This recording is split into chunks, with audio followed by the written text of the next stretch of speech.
What does this mean to all of us? CIA surveillance, NSA wiretapping, negligence, judicial constitutional challenge, all that information using the state secrets privilege is shut down, sealed by a federal judge. No one will ever see it. Congress and Senate demands it, sealed. They'll never see it ever again. This is the shadow of a young man, American citizen, non-government employee on a secret government base, was exposed to some serious toxins because of what the operations that had been going on there. His immune system was so damaged, it possibly was terminal. What the doctor said was that his immune system's as if he was exposed to a burst of radiation. Now, we don't know if that's what it was or not, but he's sick to this day. And went to sue the court, sue, in this case, the CIA for personal injury. The CIA concealed the case, invoked the state secrets privilege, blacked out his name and the name of his little brother and sister, sealed it in court, and no one will ever know what happened to him and those other two little kids. It's that bad. It's not much different, though, than the government denying the fact that our veterans in Vietnam were exposed heavily to Agent Orange. Yeah. And then they come out this year and say that the Korean vets were exposed. I mean, we have some very sick veterans. Yeah. Agent Orange and other things, and yeah. All Agent Orange. Yeah. And have the guts to stand up and say, this is dangerous, right. You guys. A chopper, I think of a chopper, 17 SEALs went down in Afghanistan because they sent them into a death trap. Yes. Went down, and the families are demanding what happened. Guess what they're using to shut it up? State secrets privilege. Thanks. That's what they're using. Yes, ma'am. Speaking of all the secrets, we have a POW right now that was captured in 2009 in Afghanistan. His name was Bo Bergdahl. Now, certainly, the CIA, and our senators, Congress, and our president knows that this man is still being held. No one is going to get him. Why are they keeping that so quiet? You don't hear anything about Bo Bergdahl on the news. Two things, probably, and this is just based on what I've seen. Bo Bergdahl was either killed by government negligence, due to government negligence. One, that's usually the one. Two, Bo Bergdahl was on a covert operation, highly classified, and no one can ever know where Bo Bergdahl was or where he is now. Those are the two ones I've seen them use the most. Yeah, thank you for that question. This is in the book From the Company of Shadows. I just wanted you to look at this. I talk about cases involving U.S. citizens, not terrorists, not foreign agents, U.S. citizens. In this case, a wife and her 3 kids. And I go through and I talk about how they were labeled the Doe family, and I get into, you can see where I get into a little detail and they black it out. And I go through this in the book, and they wouldn't even let me, there's nothing classified there, but they wouldn't even let me indicate that these were Americans, didn't even work for the government. That's the actual shadow of the young man there. Now, I must say, I put that in, and no one ever challenged it. So it's in there. Okay, we got, why don't we go ahead and take a break now? It's probably a good time before we get into national security. Quick question, is there in essence a star chamber, this state privilege stuff? Somebody's sitting in a room. Are these heads of the CIA, NSA, FBI? Is this who's actually making these particular decisions? Yes. 8 or 10 very important people? Yes, it'll start with the CIA. It'll come down from the director of the CIA or his executive officer. And then they'll tell the judges, and the judges will comply without even questioning it. But anyway, okay, break time? Okay. In the interest of national security, that's what they always use. We wish they were talking about real national security, but it's a carte blanche term that they use to conceal what they're doing and to excuse what they're doing. And your average major media TV viewer, iPad watcher, video game player, college-educated person too busy, they just buy it, because they don't bother to research things themselves. And I would exhort, especially the college-age population and others, to do the research yourself. And get in and research yourself and look at the facts. Because what we need is people to be educated, and once they are, if we can get to the younger generation and the college generation, there'll be an explosion. All right, we know about this. So I'm going to go through what we know, because I got to start kicking it up a little bit. We all know it's massive surveillance. They have the Utah Data Center. I will show you a picture of that here in a little bit. Heavily fortified. It's a $2 billion program. Who's paying for that? We are.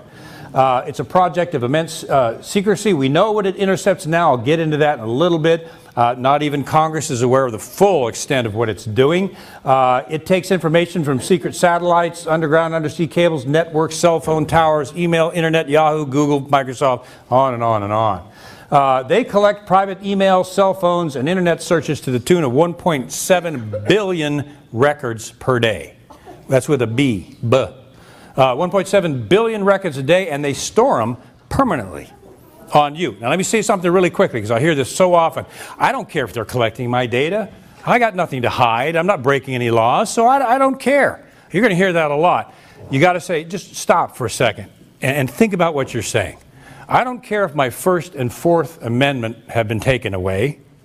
I don't care if they have information on everything I do, everybody I call, every video I rent, my credit card use, all my Facebook use, the photographs of my children, the photographs of my family, all the emails of every friend that I email, every business that I do, all my business transactions. Is that okay with you? Oh, and let me go a little further. They're storing that permanently for later use. So what if something happens down the road, you don't pay your IRS taxes, or who knows what, Obamacare kicks in and it goes over to the IRS, who knows what. And then they decide you are a problem. They've got your information. Very easy. They say, well, we've got so much data, we can't, it's like finding a needle in a haystack. Baloney. The Utah data center is so big that the coolants for each computer are the size of a large warehouse. That's how big and fast these computers are. If they want to find a data set, whatever that may be, Tea Party, whatever, they can find it. That's baloney that they can't find it. Okay, 1.7 billion a day. They even collect parking receipts, travel itineraries, bookstore purchases, and other what they call digital pocket litter on you. In other words, they follow your paper trail and your internet and phone call trail everywhere you go. That's been turned on us. Now, we know about this fella, Edward Snowden, Project Prism and Tempora. We all know about that. They are collecting Verizon, what they call metadata, the call, the origination of the call at the end, and the duration of the call, they say, is all they're collecting. Unfortunately, 2 whistleblowers have come out and said, no, they were collecting the content of those emails. NSA was challenged on that, and they said, oh, well, it was a mistake. Collecting, I think it was thousands. I think it was 30,000, if I'm getting the number correct. 30,000, oh, well, we collected those by mistake. And it just went away with that statement. You know about what Snowden revealed. People ask, what do you think about Edward Snowden? Well, a couple of folks came out from the NSA and blew the whistle on some of this stuff after they retired and collected their pension. Edward Snowden ran off to Hong Kong. I understand why he did that. If they would have caught him, he would have disappeared in a vaporized puff of smoke. And he obviously knew that. Do I agree with how he did it? No. I'm doing it my way, humbly. Frankly, my faith is what kind of powers me.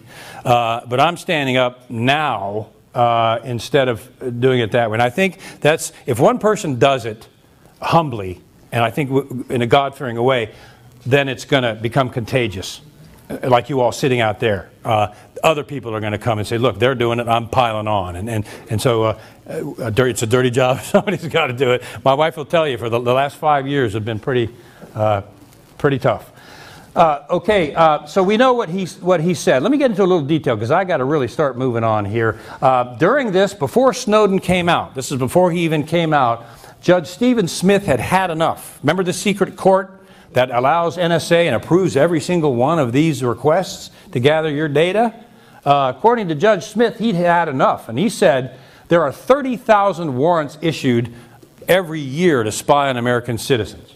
The court operation has been doing this for decades. This is pan-administration. This is not just the current administration. It's important to understand the erosion of the Constitution really started back in 1953 with the state secrets privilege, and it's been growing. It is now a very concrete, well thought out, protected system that is basically a monster that almost can't be stopped. Okay, I'll get into Google here in a little bit. It's interesting. The program was started by Vice President Dick Cheney, believe it or not. Dick Cheney created the NSA warrantless wiretapping program and demanded that it would be hidden from Congress, that Congress was not supposed to know about this. So they hid it from Congress. John Ashcroft, Attorney General at the time, said, if you do this, I'm going to resign. This is a huge violation of the Fourth Amendment.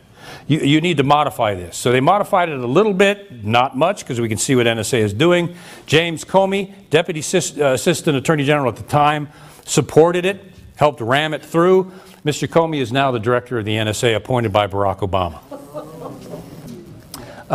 They're moving data, the NSA, they've been taking heed from the Utah Data Center because they're storing surveillance information on domestic citizens in the Utah Data Center. Guess what the NSA has just done? They've moved a second facility offshore to store this data, so it's not bound by U.S. law. Now, I'm upset about that because they're outsourcing the job of spying on Americans. I mean, at least they can get an American to spy on us, you know, but now they're using foreign nationals. Doesn't that upset you? I'm just kidding. But that's what they're doing. And now that it's offshore, we know that they've tapped the phones of 35 of our allies, not our enemies, our allies. Chancellor Merkel is upset because we were tapping her cell phone during some of the G8 meetings. Of course, Obama claims he didn't know anything about that. It's called Program Muscular. And now we have got the entire European community upset with us. We have started essentially a new Cold War with the NSA program. We have. We're not trusted by any of our allies anymore. That has blown a big hole in our trust with our allies, which is of huge foreign policy importance. We found out just recently, 2 weeks ago, that the NSA was illegally tapping into Google and Yahoo without them knowing it. So even though they had allowed them to tap in, initially they were tapping into other data sources that Google and Yahoo didn't even know about. And there's a whole lot there, I just don't have time to go through it. They're capturing all your social media accounts. I've gone through all this. The NSA is turning this data over to the FBI, who's conducting warrantless searches. I've said there's no public accountability. The secret court is unconstitutional. To have a secret court that makes decisions for domestic surveillance inside the United States against United States citizens is unconstitutional, period. This system is huge. NSA, the CIA databases, the Carnivore and Stingray, especially the NSA database. These systems are huge. They're already built. They're already running. They've been in place for 20 years. They've been doing this for 20 years. They've been doing it extensively. The Obama administration is doing this more than the Bush administration did after 9/11. These are monsters. They're running. They're in place. Can we shut them down? Only through a miracle. The big controversy over NSA, you think that's going to have any differences with the congressional investigations? God bless them, Dara Issa and others. They're just getting bits of information. But do you think they're going to shut the NSA program anytime soon? No. Government SOP. They're going to drag it out for years until everybody forgets, and congressmen and senators don't have the clearances anyway to have access to this stuff. All right, let's keep moving. Director of NSA said, well, we can do this under reasonable suspicion. That's what we use, so it's constitutional.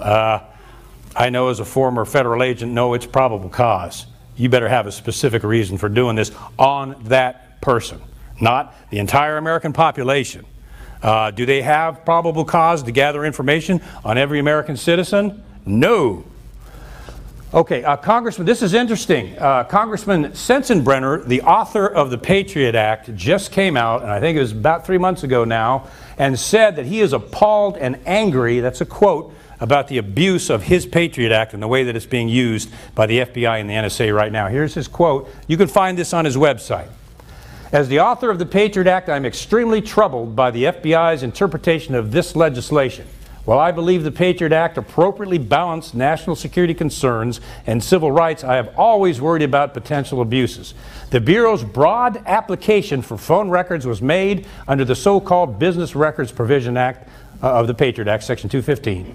I do not believe the broadly drafted FISA order is consistent with the requirements of the Patriot Act. Seizing phone records of millions of innocent people is excessive and un-American. That's the author of the USA Patriot Act. When questioned, are officials lying to us under oath? DNI James Clapper, Senator Ron Wyden. I was trying to remember his name for somebody.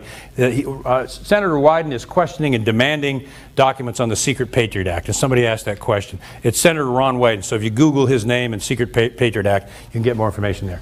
Senator Wyden asked this question. Is the National Security Agency, NSA, collecting any type of data at all on millions or hundreds or millions of Americans? Now that's Mr. Clapper's body language during that question. I don't know if you saw that testimony, but after he was asked that question, he goes like this. You know, that's like you just lied about how much you're selling your car for or something. As a tell. That's called a